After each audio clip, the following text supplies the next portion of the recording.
जय श्री कृष्ण दोस्तों, आप सभी का दिन शुभ और मंगलमय हो। शनिदेव के इस कथा का श्रवण करने से सभी कष्ट दूर हो जाते हैं और शनिदेव की कृपा प्राप्त होती है। एक समय में स्वर्ग लोक में सबसे बड़ा कौन के प्रश्न पर 9 ग्रहों में वाद विवाद हो गया। निर्णय के लिए सभी देवता देवराज इंद्र के पास पहुँचे और बोले, हे देवराज, आपको निर्णय करना होगा कि हम में से सबसे बड़ा कौन है।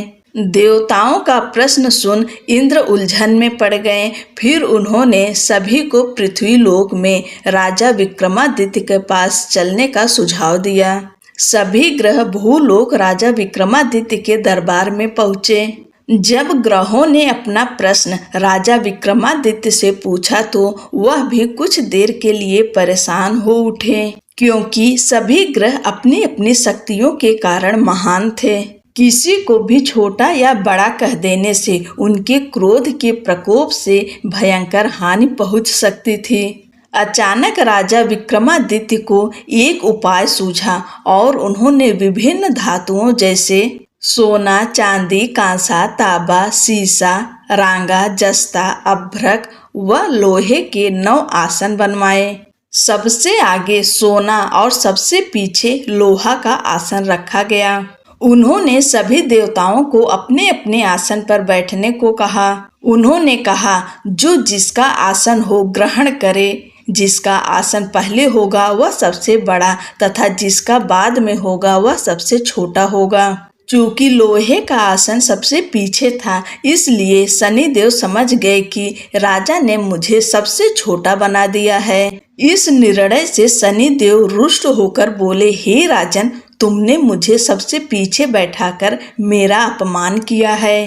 तुम मेरी शक्तियों से परिचित नहीं हो। सूर्य एक राशि पर 1 महीने, चंद्रमा 2 महीने 2 दिन, मंगल 1.5 महीने, बुध और शुक्र 1 महीने, बृहस्पति 13 महीने रहते हैं। लेकिन मैं किसी भी राशि पर 2.5 वर्ष से लेकर 7.5 वर्ष तक रहता हूँ। बड़े बड़े देवताओं को मैंने अपने प्रकोप से पीड़ित किया है। अब तू भी मेरे प्रकोप से सावधान रहना। इस पर राजा विक्रमादित्य बोले, जो कुछ भाग्य में होगा देखा जाएगा।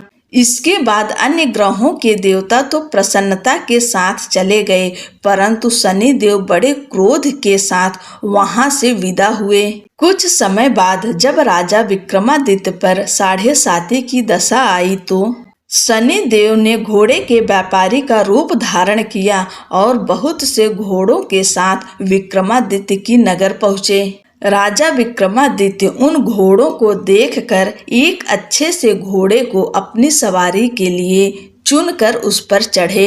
राजा जैसे ही उस घोड़े पर सवार हुए, वह बिजली की गति से दौड़ पड़ा। तेजी से दौड़ता हुआ घोड़ा राजा को दूर एक जंगल में ले गया और फिर वहां राजा को गिराकर गायब हो गया। राजा अपने नगर लौटने के लिए जंगल में भटकने लगा, पर उसे कोई रास्ता नहीं मिला। राजा को भूख प्यास लगाई। बहुत घूमने पर उन्हें एक चरवाहा मिला। राजा ने उससे पानी मांगा। पानी पीकर राजा ने उस चरवाहे को अपनी अंगूठी दे दी और उससे रास्ता पूछकर जंगल से निकलकर पास के नगर में चल दिए। नगर पहुंचकर राजा एक सेठ की दुकान पर बैठ गए। राजा के कुछ देर दुकान पर बैठने से सेठ की बहुत बिक्री हुई। सेठ ने राजा को भाग्यवान समझा और उसे अपने घर भोजन पर ले गया। सेठ के घर में सोने का एक हार खूंटी पर लटका हुआ था। राजा को उस कमरे में छोड़कर सेठ कुछ देर के लिए बाहर चला गया। तभी एक आश्चर्यजनक घटना घटी। राजा के देखते देखते खूंटी सोने के उस हार को निगल गई। सेठ ने जब हार गायब देखा तो उसने चोरी का संदेह राजा पर किया और अपने नौकरों से कहा कि इस परदेशी को रस्सियों से बांधकर नगर के राजा के पास ले चलें। राजा ने विक्रमादित्य से हार के बारे में पूछा तो उन्होंने बताया कि खूंटी ने हार को निगल लिया। इस पर राजा क्रोधित हुए और उन्होंने चोरी करने के अपराध में विक्रमादित्य के हाथ पांव काटने का आदेश दे दिया। सैनिकों ने राजा विक्रमादित्य के हाथ पांव काटकर उन्हें सड़क पर छोड़ दिया। कुछ दिन बाद एक तेली उन्हें उठाकर अपने घर ले गया और उसे कोल्हू पर बैठा दिया। राजा आवाज देकर बैलों को हाँकता रहता। इस तरह तेली का बैल चलता रहा और राजा को भोजन मिलता रहा। शनि के प्रकोप की 7.5 पूरी होने पर वर्षा ऋतु प्रारंभ हुई। एक रात विक्रमादित्य मेघ मल्हार गा रहा था। तभी नगर की राजकुमारी मन भावनी रथ पर सवार उस घर के पास से गुजरी। उसने मल्हार सुना तो उसे अच्छा लगा और दासी को भेजकर गाने वाले को बुला लाने को कहा। दासी लौटकर राजकुमारी को अपंग राजा के बारे में सब कुछ बता दिया। राजकुमारी उसके मेघ मल्हार से बहुत मोहित हुई और सब कुछ जानते हुए भी उसने अपंग राजा से विवाह करने का निश्चय किया। राजकुमारी ने अपने माता पिता से जब यह बात कही तो वह हैरान रह गए। उन्होंने उसे बहुत समझाया पर राजकुमारी ने अपनी जिद नहीं छोड़ी और प्राण त्याग देने का निश्चय कर लिया। आखिरकार राजा रानी को विवश होकर अपंग विक्रमादित्य से राजकुमारी का विवाह करना पड़ा। विवाह के बाद राजा विक्रमादित्य और राजकुमारी तेली के घर में रहने लगे। उसी रात स्वप्न में शनिदेव ने राजा से कहा, राजा, तुमने मेरा प्रकोप देख लिया। मैंने तुम्हें अपने अपमान का दंड दिया है। राजा ने शनिदेव से क्षमा करने को कहा और प्रार्थना की, हे शनिदेव, आपने जितना दुख मुझे दिया है अन्य किसी को न देना। शनिदेव ने कहा, राजन, मैं तुम्हारी प्रार्थना स्वीकार करता हूँ। जो कोई स्त्री पुरुष मेरी पूजा करेगा, कथा सुनेगा, जो नित्य ही मेरा ध्यान करेगा, चींटियों को आटा खिलाएगा, वह सभी प्रकार के कष्टों से मुक्त होता रहेगा तथा उसके सब मनोरथ पूर्ण होंगे। यह कहकर शनिदेव अंतर्ध्यान हो गए। प्रातः काल राजा विक्रमादित्य की नींद खुली तो अपने हाथ पांव देखकर राजा को बहुत खुशी हुई। उन्होंने मन ही मन शनिदेव को प्रणाम किया। राजकुमारी भी राजा के हाथ पांव सलामत देखकर आश्चर्य में डूब गई। तब राजा विक्रमादित्य ने अपना परिचय देते हुए शनिदेव के प्रकोप की सारी कहानी सुनाई। इधर सेठ को जब इस बात का पता चला तो दौड़ता हुआ आया और राजा विक्रमादित्य के चरणों में गिरकर क्षमा मांगने लगा। राजा विक्रमादित्य ने उसे क्षमा कर दिया क्योंकि वह जानते थे कि यह सब तो शनिदेव के प्रकोप के कारण हुआ था। सेठ राजा विक्रमादित्य को पुनः अपने घर ले गया और उसे भोजन कराया। भोजन करते समय वहां एक आश्चर्य घटना घटी। सबके देखते देखते उस खूंटी ने हार उगल दिया। सेठ ने अपनी बेटी का विवाह भी राजा के साथ कर दिया और बहुत से स्वर्ण आभूषण, धन आदि देकर राजा को विदा किया। राजा विक्रमादित्य राजकुमारी मन भावनी और सेठ की बेटी के साथ अपने नगर वापस पहुँचे तो नगर वासियों ने हर्ष के साथ उनका स्वागत किया। अगले दिन राजा विक्रमादित्य ने पूरे राज्य में घोषणा कराई कि शनिदेव सब ग्रहों में सर्वश्रेष्ठ हैं। प्रत्येक स्त्री पुरुष शनिवार को उनका व्रत करें और व्रत कथा अवश्य सुने। राजा विक्रमादित्य की घोषणा से शनिदेव बहुत प्रसन्न हुए। शनिवार का व्रत करने और व्रत कथा सुनने से शनिदेव की अनुकंपा बनी रहती है और भक्त के सभी दुख दूर होते हैं।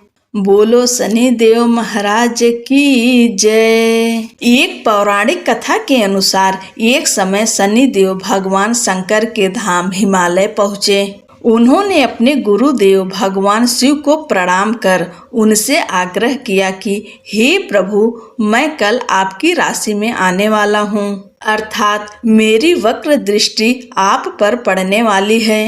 शनि देव की बात सुनकर भगवान शंकर हतप्रभ रह गए और बोले, हे शनिदेव, आप कितने समय तक अपनी वक्र दृष्टि मुझ पर रखेंगे? शनिदेव बोले, हे नाथ, कल सवा प्रहर के लिए आप पर मेरी वक्र दृष्टि रहेगी। शनिदेव की बात सुनकर भगवान शंकर चिंतित हो गए और शनि की वक्र दृष्टि से बचने के लिए उपाय सोचने लगे। शनि की दृष्टि से बचने हेतु अगले दिन भगवान शंकर मृत्यु लोक आए। भगवान शंकर ने शनिदेव और उनकी वक्र दृष्टि से बचने के लिए एक हाथी का रूप धारण कर लिया। भगवान शंकर को हाथी रूप में सवा प्रहर तक का समय व्यतीत करना पड़ा तथा शाम होने पर भगवान शंकर ने सोचा, अब दिन बीत चुका है और शनिदेव की दृष्टि का भी उन पर कोई असर नहीं होगा। इसके उपरांत भगवान शंकर पुनः कैलाश पर्वत लौट आए। भगवान शंकर प्रसन्न मुद्रा में जैसे ही कैलाश पर्वत पर पहुँचे, उन्होंने शनिदेव को उनका इंतजार करते पाया। भगवान शंकर को देखकर शनिदेव ने हाथ जोड़कर प्रणाम किया। भगवान शंकर मुस्कुराकर शनिदेव से बोले, आपकी दृष्टि का मुझ पर कोई असर नहीं हुआ। यह सुनकर शनिदेव मुस्कुराए और बोले, मेरी दृष्टि से न तो देव बच सकते हैं और न ही दानव, यहाँ तक कि आप भी मेरी दृष्टि से नहीं बच पाए। यह सुनकर भगवान शंकर आश्चर्यचकित रह गए। शनिदेव ने कहा, मेरी ही दृष्टि के कारण आपको सवा प्रहर के लिए देव योनि को छोड़कर पशु योनि में जाना पड़ा। इस प्रकार मेरी वक्र दृष्टि आप पर पड़ गई और आप इसके पात्र बन गए। शनिदेव की न्याय प्रियता देखकर भगवान शंकर प्रसन्न हो गए और शनिदेव को हृदय से लगा लिया। एक कथा के अनुसार भगवान श्री गणेश भी शनिदेव की नजर से नहीं बच सके थे और उन्हें भी शनि की वक्र दृष्टि का सामना करना पड़ा था। ब्रह्मवैवर्त पुराण के अनुसार माता पार्वती ने पुत्र प्राप्ति के लिए पुण्यक नामक व्रत था, जिसके फलस्वरूप भगवान विष्णु ने उनके गर्भ में बालक रूप में जन्म लिया। जन्म के पश्चात सभी देवी और देवता शिव पार्वती को बधाई देने और बालक गणेश को आशीर्वाद देने के लिए बारी बारी से उपस्थित हुए, परंतु शनिदेव ने बालक गणेश को न तो देखा और न ही उनके पास गए। माता पार्वती को यह बात अपने पुत्र का अपमान लगी और वो रुष्ट हो गईं। दरअसल पार्वती जी को शनिदेव की पत्नी द्वारा दिए गए श्राप के बारे में पता ही नहीं था। उनकी दृष्टि पड़ते ही हानि हो सकती है। उन्हें लगा कि शनि उनके पुत्र का अपमान कर रहे हैं। उन्होंने कहा, सूर्य पुत्र, अपनी गर्दन क्यों झुका रखी है? मेरी व मेरे पुत्र की ओर देखो। तुम मेरे पुत्र को देख क्यों नहीं रहे हो? इस पर शनिदेव ने कहा, माते, मेरा नहीं देखना ही अच्छा है, क्योंकि सभी प्राणी अपनी अपनी करने का फल भोगते हैं। मैं भी अपनी करने का फल भोग रहा हूँ। ऐसा कहकर शनिदेव अपने श्राप के बारे में बताते हैं। तब माता पार्वती ने कहा कि सब कुछ ठीक होगा, तुम्हारे देखने पर कुछ अमंगल नहीं होगा, क्योंकि यह मेरा पुत्र है और इसे सभी देवताओं ने आशीर्वाद दिया है। शनि देव ने माता पार्वती का रुष्ट भाव समझकर उनकी आज्ञा मान ली और बालक गणेश को देख लिया, परंतु शनि देव की दृष्टि पड़ते ही नवजात बालक का सिर धड़ से अलग होकर ब्रह्मांड में विलीन हो गया। माता पार्वती अपने पुत्र की यह दशा देख बेहोश हो गईं। तब माता पार्वती को इस आघात से बाहर निकालने और उनके क्रोध से बचने के लिए तत्काल ही भगवान विष्णु अपने वाहन गरुड़ पर सवार हो उत्तर दिशा में स्थित पुष्पभद्रा नदी तट पर गए। वहां उन्होंने एक हथनी को देखा जो अपने बालक की ओर पीठ किए बैठी थी। इस संबंध में यह भी कहा जाता है कि वहां उन्होंने देखा कि एक हथनी अपने नवजात शिशु को लेकर उत्तर दिशा में सिर करके सो रही थी। भगवान विष्णु ने शीघ्र ही सुदर्शन चक्र से नवजात गज शिशु का मस्तक काट लिया और वे उसे लेकर शिवलोक पहुँचे तथा माता पार्वती के बालक के धड़ पर लगाकर उसके प्राण वापस किए। बाद में जब माता पार्वती को होश आया तो उन्होंने शनि देव को श्राप दे दिया, परंतु सभी देवताओं ने शनि का पक्ष लेकर कहा कि इसमें उनकी कोई गलती नहीं है।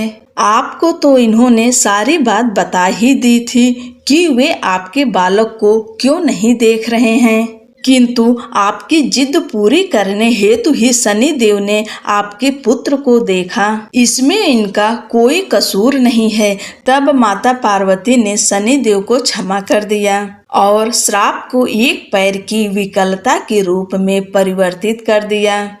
इस तरह भगवान शिव और भगवान गणेश दोनों ही शनि देव की नजर से नहीं बच पाए थे। बोलो शनि देव महाराज की जय। अब एक और शनि देव की कहानी सुनते हैं। एक बार एक ब्राह्मण पूजा पाठ कराने जा रहा था। उसे रास्ते में शनि महाराज मिले। ब्राह्मण बोला, शनि महाराज आप कहाँ जा रहे हैं? तब शनि देव ने कहा, मैं राजा के लगने जा रहा हूँ। ब्राह्मण बोला, अगर तुम राजा के लगोगे तो सारी प्रजा दुखी होगी, इसलिए तुम मेरे लग जाओ। तब शनि देव बोले, कितने साल का लगूं?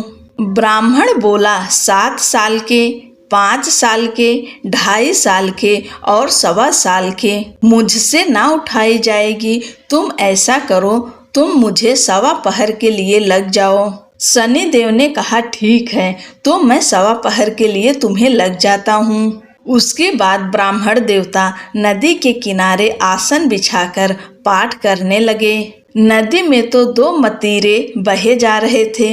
ब्राह्मण ने उन दोनों मतीरों को निकालकर अपने घुटने के नीचे रख लिया। देखते ही देखते दोनों मतीरे राजा के बेटों के सिर बन गए। फिर ब्राह्मण के पास शनि देव आए और बोले, ब्राह्मण तुमने राजा के लड़कों के सिर काट कर रखे हैं। तब ब्राह्मण बोला, किसी को मत कहना कि मुझे शनि की दशा लगी है। उसके बाद शनि देव वेश बदलकर नगर में चले गए और वहां जाकर उन्होंने एक आदमी से कहा कि नदी के किनारे एक ब्राह्मण के घुटने के नीचे राजा के बेटों के सिर पड़े हैं। देखते ही देखते यह बात पूरे नगर में फैल गई। जब यह बात राजा को पता चली तो राजा ने कहा कि ब्राह्मण को सूली पर चढ़ा दो। राजा के आदेश के अनुसार ब्राह्मण को सूली पर चढ़ाने की तैयारी की गई। पहले उन्होंने सोने की सूली गढ़वाई। जैसे ही ब्राह्मण को सूली पर चढ़ाने लगे वह टूट गई। इस तरह उन्होंने चांदी की, तांबे की और लोहे की भी गढ़वाई, लेकिन वह सब टूट गई। वह जिस धातु की सूली गढ़वा रहे थे वह टूटती जा रही थी। इतनी देर में 1.25 पहर पूरा हो गया। राजा के बेटे खेलते खेलते घर आ गए। तब रानी बोली, महाराज ब्राह्मण को तो सूली पर चढ़ा दिया होगा, आप जाकर देखिए, नहीं तो हमें ब्रह्म हत्या का पाप लग जाएगा। जब राजा वहां पहुंचा तो उसने देखा कि ब्राह्मण तो पाठ कर रहा है। तब राजा ने ब्राह्मण से पूछा, यह सब क्या है? तब ब्राह्मण ने कहा, महाराज मैं जा रहा था, रास्ते में मुझे शनि महाराज मिले। उन्होंने कहा, मैं राजा के लगने जा रहा हूँ। मैंने उनसे कहा कि अगर तुम राजा को लगोगे तो सारी प्रजा दुखी होगी, इसलिए तुम मेरे लग जाओ। तब शनि देव बोले, कितने साल का लगूं? मैंने कहा, मुझसे 7 साल, 5 साल, 2.5 साल या 1.25 साल की ना उठी जाएगी, इसलिए मैंने 1.25 पहर की मांग ली। अब 1.25 पहर में ही मुझे शनि देव ने ऐसे रंग दिखाए।